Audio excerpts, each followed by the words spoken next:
Daar's altyd iemand wat vinniger hardloop, iemand wat hoër klim, iemand wat meer het.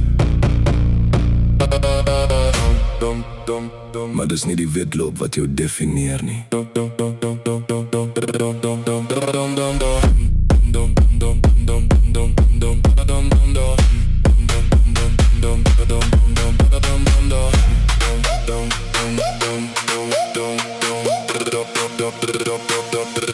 Ons leef in 'n wêreld wat dan nou vergelyk, waar elke droom gemeet word teenoor iemand anders se stryd. Ons jag na goed wat môre weer verdwyn, en vergeet soms wie ons regtig is. Ek kyk nie meer links of regs nie. Ek kies vandag my eie spoor. Elke tree wat ek vorentoe gee, bring my nader as ooit tevore. Ek wil net beter wees as gister, net een tree nader aan my beste. Nie om eerst oor die lyn te kom nie, maar om nooit op te hou groei nie. Elke fout bou nog 'n geleentheid, elke traan maak my net sterker.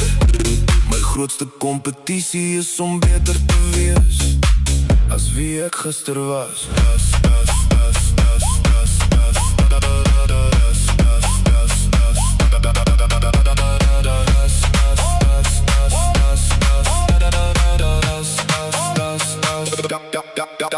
Elke amper dag 'n nuwe wysing. Elke val leer my hoe om môre sin te keer. Ek hoef niemand anders te wees nie, want my storie is reeds geskryf.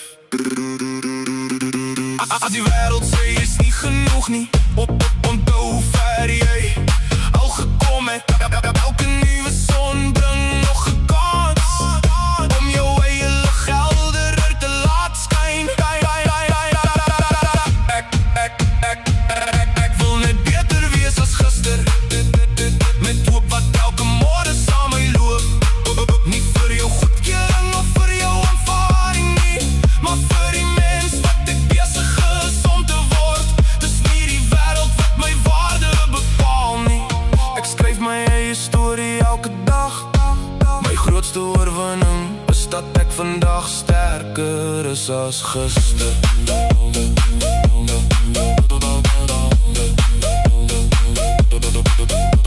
Die stryd was nog nooit teen hulle nie, dit was nog altyd teen jou weergawe van myself.